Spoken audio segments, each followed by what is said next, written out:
राजधानी रांची के इस वक्त डुरंडा मजार में हूँ और बताया जा रहा है कि 2 एकड़ 65 डिसमिल में जो है वक्फ बोर्ड का जमीन है और ये जो है रिसलदार बाबा का मजार उसी में बना हुआ है। आए दिन जो है इसको लेकर जो है विवाद होती रहती है। आखिर क्यों होती रहती है ये पता नहीं, लेकिन जिस तरह से बताया जा रहा है कि काफी पुराना जो है ये जो मजार है और कानर लोग जो है इस मजार के मेंबर भी थे। उसके बाद कोई बीच में विरोध प्रदर्शन नहीं हुआ, कुछ नहीं हुआ। उसके बाद जैसे जैसे समय डाला वैसे वैसे मेंबर कभी चेंज होते गए। उसके बाद जो है नया जिस तरह से मेंबर आया है उस तरह से जो जिस तरह से बताया जा रहा है कि उनको लेकर काफ़ी विरोध प्रदर्शन की जा रही है और काफ़ी दुकानदार लोगों को भी जो है ये कर रहे हैं, अत्याचार कर रहे हैं। उसके बाद हमारे साथ दुकानदार भी है, इनसे जानने की कोशिश करेंगे कि आखिर ये सब विरोध क्यों हो रहा है। क्या कहेंगे कि लगातार जो है आप यहाँ ही रहते हैं, उसके बाद जो है जब ये रिसलदार बाबा का सालाना उर्स होता है उस टाइम जो है दुकानदार लोगों को काफ़ी मारा पीटी करते हैं, क्यों करते हैं? देखिए, यहाँ पर पिछले 12 वर्षों से पहले यहाँ पर कुछ नहीं था, बिल्कुल वीरान था, ज़मीन थी जिस पर डेवलपमेंट का काम हाजी अब्दुल रऊफ गद्दी ने किया अपनी अध्यक्षता में। यहाँ के बाबा के ज़ायरीनों की सहूलियत के लिए धीरे धीरे जो जो उनको ज़रूरत पड़ती थी उस हिसाब से उन्होंने अपने अधिकार का उपयोग करते हुए दुकानों का आवंटन किया और गरीब लोगों को रोज़गार मुहैया कराया। तो उनके कार्यकाल में सब ठीक ठाक चलता था, बहुत डेवलपमेंट का काम हुआ। लेकिन उसके जहाँ वो पक्ष होता है वहाँ विपक्ष भी होता है, उनके विरोधी भी रहे। उन्होंने बहुत से डेवलपमेंट का काम रोकने के लिए कोर्ट तक गए, वहाँ भी लड़ाई उन्होंने लड़ी और जीती। तो आज स्थिति ये है कि वही जो विपक्ष था आज यहाँ पक्ष बन गया है। तो लेकिन उनकी मानसिकता जो है कुंठित मानसिकता है, जो आज तक वो सोचे हुए कि जब हम उनसे नहीं पार पाएँ, उनसे हम नहीं जीत पाएँ, तो अब आकर के वो अपनी मानसिकता का यहाँ पर दुरुपयोग कर रहे हैं और लोगों के साथ दुर्व्यवहार करते हैं कि अब हम आ गए हैं तो हम राजा हैं। जबकि यहाँ डेमोक्रेसी होती है, हर आदमी को यहाँ पर अपनी इच्छा अनुसार लड़ने का हक है उनके, और उन्हीं हक के तहत ही वो आज यहाँ पर वो अध्यक्ष पद या दूसरी कमेटी चेंज हुई। अगर ऐसा नहीं होता, अगर यहाँ पर भी राजतंत्र होता तो आज मैं यहाँ पर होता। मुझे मेरे वालिद बना के जाते कि तुम यहाँ रहो, लेकिन यहाँ पर इलेक्शन का सिस्टम है। तो अब जब आप बन गए हैं तो आपको सबको साथ लेकर चलना चाहिए। लेकिन उनकी मानसिकता इतनी कुंठित है कि वो दुकानदारों का अपना दुश्मन समझती है और बार बार वो हटाने के लिए उसको प्रयास करती है।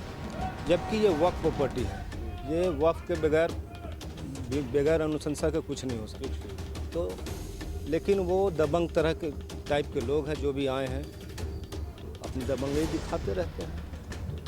जो पब्लिक उनसे चुन के लाई है तो वो है तो है। अब इनके कार्यकाल को देखते हुए आगे पब्लिक जो है अगर चेंज होता है लेकिन जो अब्दुल रऊफ गद्दी ने बहुत से कागजात जो है वो हमें मुहैया करा के गए थे, जिनकी वजह पर आज हम उनसे लड़ते हैं और हर जगह हमें कामयाबी मिलती है। चाहे सीओ के पास जाएं, डीसी के पास जाएं, नगर निगम के पास, हम उस पेपर को दिखाते हैं और तमाम लोग ये मानने के पर राजी होते हैं कि हम सही दिशा पर हैं, सही जगह पर हैं, ये गलत है। इस वजह से ये कामयाब तो नहीं हो पाया, इंशाल्लाह आगे भी कामयाब नहीं होंगे। लेकिन हाँ, इनका जो व्यवहार रहता है वो बड़ा रुखा रहता है, रुखा है, मतलब एक तरह से दुश्मनी वाला व्यवहार है। ये उनको अपना व्यवहार बदली करना चाहिए। ऐसे क्यों करते हैं, किस लिए करते हैं? ये बताएं आपको कि उनकी मानसिकता बहुत कुंठित है, बहुत छोटे सोच के लोग हैं। इस कारण से आज ये चीज़ उत्पन्न हुई है। वो उनको हम बताएं, वो उनको आकर के दोस्ताना लहजा इस्तेमाल करना चाहिए। क्योंकि यहाँ से जो आमदनी होती है उसका उपयोग यहाँ मस्जिद में और यहाँ के डेवलपमेंट में होता है। तो चूँकि हम तो आपको एक रेवेन्यू जनरेट करके दे रहे हैं, हम तो आपको ये है, तो आप हमें हटा करके आप करना क्या चाहते हैं ये भी तो आप बता नहीं रहे। आखिर आपको अगर डेवलपमेंट है, हमसे अच्छा कुछ करना चाहते हैं, यहाँ हटाने के बाद आप यहाँ पर क्या कीजिए, ताजमहल बनाइएगा, क्या कीजिएगा बताइएगा, तब ना हम हटेंगे। आप आते हैं हम हटा देंगे, तो कहीं पर भी जोर जबरदस्ती नहीं चलती। हर चीज़ कानून से चलता है, कानून से ही चलेगा। अच्छा, ये पर तो इसका फ़ायदा नहीं पहुंचेगा, कमेटी को जरूर पहुंचता है, क्योंकि टोटल पैसा कमेटी, और जब कमेटी को पहुंचेगा तो ऑटोमेटिक है कि यहाँ डेवलपमेंट का काम होगा। पिछले 12 साल में जितना डेवलपमेंट का काम यहाँ पर हुआ है अब्दुल रऊफ गद्दी की सदारत में, आज 2 साल 2.5 साल होने जा रहा है नई कमेटी बने हुए, एक ईंटा तक इन्होंने नहीं जोड़ा है। ये पैसा पहले भी जितना पैसा आता था, जितनी आमदनी होती थी इस कमेटी की, आज भी उतनी ही आमदनी हो रही। आज भी मैरिज हॉल और गेस्ट हाउस वगैरह बुक हो रहा है, आमदनी का जरिया जारी है, लेकिन वो पैसा कहाँ जा रहा है ये पब्लिक पूछ रही है और ये बताने के लिए राजी नहीं है। तो पैसा अब समझ लीजिए कि वो कहीं घोटाला तो नहीं हो रहा? भ्रष्टाचार हो रहा है, यहाँ खुले तौर पर भ्रष्टाचार हो रहा है। तो मेंबर के लोग इसके बारे में पूछने की कोशिश नहीं की कि इतने पैसे जो आ रहे हैं कहाँ जा रहे हैं, किस वजह से, इसका कोई लिखित है या कोई अति है? बहुत से लोगों ने, चूँकि कमेटी में रहते हुए कमेटी के लोग ही, जो वर्किंग कमेटी है उसके लोग ही उनसे पूछते हैं कि भाई 2 साल 2.5 साल होने जा रहा है, कल को हम फिर चुनाव में आएंगे तो आप हमें बताइए, ताकि हम उसको बताएं लोगों को कि हमने पैसा यहाँ डेवलपमेंट में लगाया, यहाँ अब तो यहाँ 1 रुपया नहीं दिख रहा है कि कहीं आप लगाए हैं। तो वो बताने के तैयार नहीं, हम बताएं। वो लोग दबंग टाइप के लोग हैं, पहले भी वो लोग दबंगई रहते हैं, उन पर आपराधिक मामला दर्ज रहा है, अपराधों में वो जेल तक जा चुके हैं मैक्सिमम, और आज वही लोग को भी आ गए हैं और वही दबंगई आज लोगों पर थोक रहे कि हम नहीं देंगे, आप तुम जो कर लो। ठीक, पहले आपको जैसे बताएं कि ये खाली मैदान था और यहाँ पर कुछ लोगों ने पूरा आधे मैदान को कैप्चर किया हुआ था। हाजी अब्दुल रऊफ ने अपनी इस्ताद में उसे उस पूरे मैदान को खाली करवाया, जुआ का अड्डा बना हुआ था जिसको ख़त्म करवाया हाजी अब्दुल रऊफ गद्दी ने। आज फिर यहाँ जुआ चालू हो गया, रात में आके देखिएगा यहाँ नशा का पूरा धंधा चलता है, जुआ बाजी फिर चालू हो गई है। तो उन सब को खाली करवाया, चूँकि ये खाली मैदान था, खाली घर शैतान का होता है, तो उन्होंने जब उनकी सोच बहुत आगे की थी, इसलिए उन्होंने यहाँ पर दुकान बनाना चालू किया। एक तो दुकान बनाने का मकसद ये था कि उनकी जो ज़मीन है, अपनी ज़मीन, वो पूरी एक तरह से सुरक्षित हो जाए, और दूसरा यहाँ पर आने वाले ज़ायरीनों को उसका सुविधा मिले। जब ज़ायरीन आते थे तो यहाँ पर खाने पीने की चीज़ों की सुविधा नहीं थी। मैरिज हॉल चालू हुआ तो बहुत सी चीज़ों का नहीं मिलता था, लोग भाग भाग कर दूसरी जगह जाते थे। तो उसको देखते हुए सहूलत बाई सहूलत धीरे धीरे करके करीब 50 दुकानों का आवंटन उन्होंने किया, और उसकी आमदनी से मज़ार मस्जिद में जो इमाम है, मुअज्जिन है, उनकी तनख्वाह जाती है। मदारिस में बच्चे पढ़ते हैं, उनके लिए एक 100 रुपया का वक्त ये किया गया था, उनको मिलता था, वो भी अब ख़त्म हो चुका है। तो इस तरह ये सिलाई सेंटर शुरू करवाया था उन्होंने। अब कितना दुकान बचा हुआ है? दुकान तो अभी उतने ही है, लेकिन डरे हुए रहते हैं यहाँ दुकानदार, कभी भी कुछ कर देगा, क्योंकि अब 2 साल 2.5 साल में कम से कम 10 से 12 बार नोटिस हो चुका है। लोग कहाँ हैं? यहाँ के संस्थान के लोग कहाँ हैं? ये सब आवाज़ आप लोग नहीं उठा रहे हैं। अगर उठाए हैं तो अंजुमन के लोग के ओर से क्या कुछ कार्रवाई की गई? देखिए, ये समाज की बहुत बड़ी दुर्दशा बोलिए या कमी बोलिए कि लोग चुनाव के टाइम में तो बड़े उत्साह के साथ आते हैं कि हमको मेंबर बनना है, हम यहाँ मेंबर बनेंगे, चुनाव करवाएंगे। लेकिन जैसे ही चुनाव ख़त्म हो जाता है, पता नहीं अपनी जिम्मेदारी से मुंतजमा कहाँ जाता है, वो लोगों से सवाल पूछना भूल जाता है। अगर आप उसके पास जाइए मुंतजमा के पास कि भाई ऐसा ऐसा हो रहा है, अरे छोड़ो यार, 1 साल 2 साल है, निकल जाएगा, अगले साल उसको हटा देंगे दिमाग में। लेकिन 3 साल तक तो लगातार भ्रष्टाचार होता रहता है। तो इसकी कमी जो है, ये जनता की कमी है। जनता को खुद से अगर कोई बुला रहा है कि आप आइए, यहाँ पर गलत हो रहा है, तो उसमें आकर के शामिल होकर उसकी आवाज़ उठानी चाहिए, ना कि सिर्फ राजनीतिक तरीके से आकर के हमको यहाँ काबिज जो ना उस टाइम हम एक्टिव हो जाएंगे। लेकिन नहीं, ये आपका अपना इदारा, चाहे अंजुमन हो, चाहे रिसलदार बाबा दरगाह कमेटी है, इसके लिए आप खुद हमेशा खड़ा रहना चाहिए। लेकिन ये आप खड़े नहीं होते हैं, आप चुनाव करा करके किसी की बदली करा दिए, उसके बाद भूल जाते हैं कि यहाँ पर क्या करना है, क्या करना। और जो चुन कर आते हैं वो भी जब उन पर सवाल जब खड़ा नहीं होता, कोई सवाल करने वाला नहीं होता, तो वो भी अपने आप को राजतंत्र का हिस्सा में राजा समझते हैं और फिर अपनी मनमानी शुरू करते हैं। और यही इसी के कारण अंजुमन हो या रिसलदार बाबा कमेटी हो, तमाम जगह से आवाम को मतलब कि नुकसान ही झेलना पड़ता है। नुकसान का ये होता है, उनके लिए कोई फ़ायदा का काम नहीं होता। पिछले 12 साल में ड्रोंडा और रांची के तमाम आवाम से पूछ लीजिए कि जो यहाँ जो काम किया गया उससे उन आवाम को फ़ायदा पहुँचा या नहीं पहुँचा।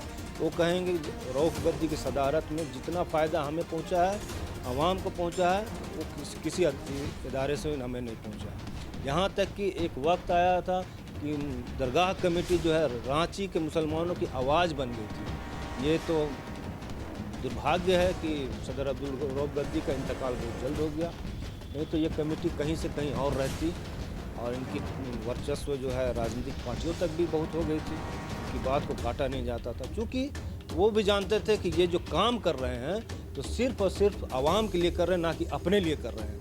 ये विरोधी होते हैं, वो भ्रष्टाचार का आरोप लगाएंगे, 100 करोड़ आता है, 200 करोड़ आता है, यहाँ बहुत चोरी होता है, लेकिन उनके पास सबूत के नाम पर कुछ नहीं। आवाम को सिर्फ ठगने का काम करते हैं, ये लांछन लगा करके शरीफ लोगों पर, और उसके बाद जब अपना कब्जा हासिल कर देते तो वही काम जो उन पर लगाया तो वो खुद करने के लिए तैयार है। आज वो कमेटी में अभी ड्रोंडा के और ज़्यादातर लोग हैं। क्या क्या नाम है? सदर अयूब गद्दी है और सेक्रेटरी में जावेद अनवर है, और भी नहीं आएंगे उसका संचालन करने के लिए, तब तक उसका दुरुपयोग ही होगा, उपयोग नहीं हो सकता है। तो मेरे नज़र में पिछले 5 साल से हम यहाँ पे दुकानदार है। पुरानी कमेटी जब थी हाजी रऊफ़ गद्दी मरहूम साहब के टाइम में, तो उस वक्त उन्होंने जो है 50 से 60 दुकानदारों को यहाँ पे जो है ज़मीन का टुकड़ा दिया, और फिर सब दुकानदारों ने अपने दिन रात की मेहनत की कमाई से दुकान भी चलाते गए और दुकान को बनाते भी गए। मतलब एक छोटा छोटा गुमटी दिया गया था कमेटी की तरफ से, तो लोग जो है अपने दिन रात की कमाई से पेट काट कर दुकान भी बनाते गए और निरंतर जो है उसका किराया भी कमेटी को देते रहे, जब से दुकान बनी थी और जब तक नई कमेटी का गठन नहीं हुआ था। लेकिन जैसे नई कमेटी आई, कमेटी आने से पहले तो मतलब समझिए कि दुकान को 2-3 बार वो सील करवा चुकी थी। क्यों? और वो भी सबसे मतलब दुर्भाग्य की बात है कि ये जो हमारी प्रॉपर्टी है ये वक्फ बोर्ड की प्रॉपर्टी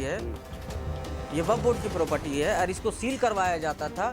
रांची नगर निगम के माध्यम से कराया जाता था या तो एसडीओ के माध्यम से कराया जाता था। तो ये प्रॉपर्टी तो वक्फ बोर्ड की है, इसमें अगर किसी तरह की कोई किंतु परंतु है तो उसको संज्ञान में तो वक्फ बोर्ड लेगा।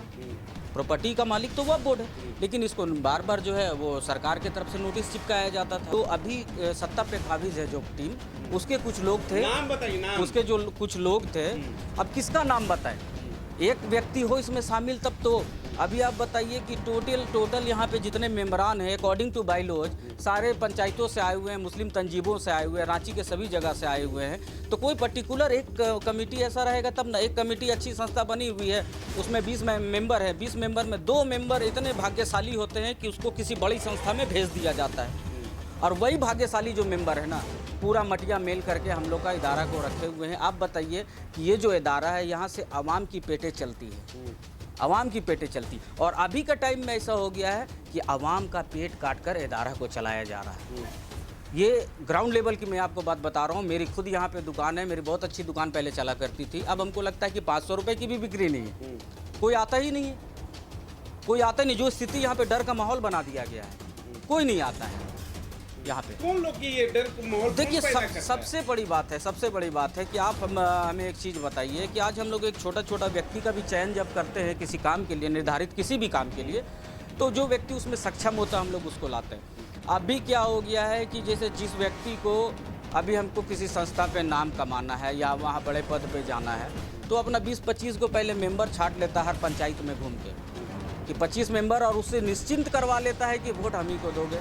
किसी भी तरह वो आकर मेंबर बन जाता है यहाँ पे, और उसके बाद वो 25 मेंबर को लाकर बना देता है और 50 वोट लेकर चला जाता है। इसको देखने वाला कोई नहीं है, इसको रोकने वाला कोई नहीं है, कोई बोलने वाला नहीं है। सबसे बड़ी बात है कि कोई बोलने वाला नहीं है। आपने की है कि अंजुमन के लोग सोए, वाकई में अंजुमन के लोग सोए हुए हैं। उन लोग नींद से कब जागते हैं? जब अंजुमन का चुनाव होता है, जब चुनाव आता है ना अंजुमन का, तब अंजुमन के लोग जागते हैं और उसके बाद में वो हिसाब भी देते हैं और उसके बाद में ये भी बताते हैं कि हमने लीगल सेल में इतना प्रॉब्लम को सॉल्व करवाया।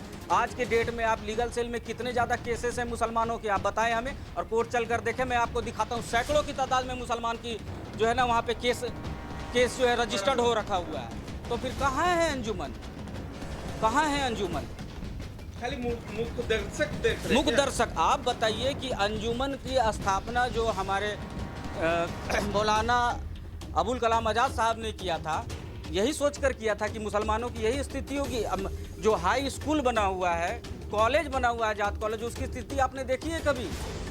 5 लाख रुपए की हमारे पास में मशीन आ गई, 50 लाख रुपए की हमारे पास में ये मशीन आ गई, लेकिन 5 लाख रुपया उस हॉस्पिटल को बनाने के निर्माण करने के लिए नहीं है। कल का डेट में वो भी खंडर होगा, वो भी खंडर होगा, कोई देखने वाला नहीं है। देखता है क्या आदमी? आज चुनाव है, कल चुनाव है, परसों चुनाव। जब संस्थानें नहीं रहेगी महाराज तो चुनाव करके क्या कीजिएगा? मेरा सवाल तो ये है। तो अंजुमन कहाँ है कहीं पे? आज इतने मुसलमान आपस में लड़ रहे हैं, कौन सा संस्था आता है बीच में मेडिएशन के लिए? कोई आता है कि कोर्ट कचहरी? संस्थाएं किस लिए बनाई गई हैं? कितना पावर है संस्था को? एक पंचायत का इतना पावर होता है कि वो एक व्यक्ति का हुक्का पानी बंद कर सकता है, शादी ब्याह मरनी जीनी में नहीं जा सकता आदमी। अभी के टाइम में हम लोग मॉडल लाइफ जी रहे हैं कि जाने दो यार, वो जैसा कर रहा वैसा कर रहा। अमेरिका का लाइफ फॉलो कर लीजिए ना, कौन रोका है? कौआ को भी उल्टा लटका दीजिएगा ना तो ह्यूमन राइट्स और सोसाइटी वाले बैंड बजा देंगे। यहाँ हमको आपको उल्टा लटका देगा, कोई देखने वाला नहीं है, कोई बोलने वाला नहीं है, आवाज़ ही नहीं है किसी के पास में। किस चीज़ का डर? डर किस चीज़ का? ये डर मुसलमानों को ले बैठा है। और यकीन मानिए अगर मुसलमान अंदर से अपने डर को नहीं निकाले, ईमान पे काबिज है मुसलमान, ईमान पे। हमारा ईमान कहता है कि वतन परस्ती कीजिए, हमारा ईमान कहता है कि अपनी शरीयत परस्ती कीजिए। तो फिर सच बोलने में डर किस चीज़ की? सच बोलिए। जो आदमी सक्षम नहीं, ये व्यक्ति अगर सक्षम नहीं है मेरे संस्था के लिए तो ये हरगिज नहीं रहेगा मेरे संस्था में। क्यों रहेगा ये? और संस्था के लिए तो बायलॉज में ये होना चाहिए, बायलॉज में ये होना चाहिए कि जो व्यक्ति जीवन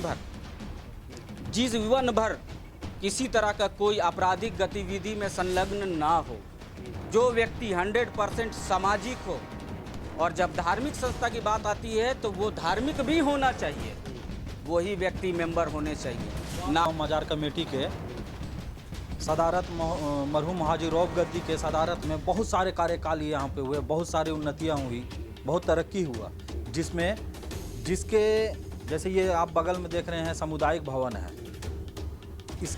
इसका अगर सरकारी देखा जाए, ये पब्लिक की सेवा के लिए सरकार ने बना करके दिया है ना, लेकिन इससे सरकार ये पर्सनल बना करके, एक पर्सनल मैरिज हॉल बना करके इससे 40,000 45,000 वसूला जा रहा है। क्यों वसूला जा रहा है? गरीब कहाँ जाएगा? उसको तो देना चाहिए 2,000 3,000 में अपना टेंट डेकोरेशन वो कहीं से लाए, लेकिन यह टेंट डेकोरेशन फिक्स हो गया है कि हमरा ही करना होगा। क्यों? क्योंकि बाहर में आप देखिएगा कि वचनालय का मतलब होता है लाइब्रेरी में आप आवाम के लिए जितने भी बच्चे उच्चे बड़े किसी के लिए भी एक लाइब्रेरी पुस्तकालय बनाए जिसमें वो अपना कुछ भी पढ़ाई करे, कुछ भी उसमें ज्ञान प्राप्त करे।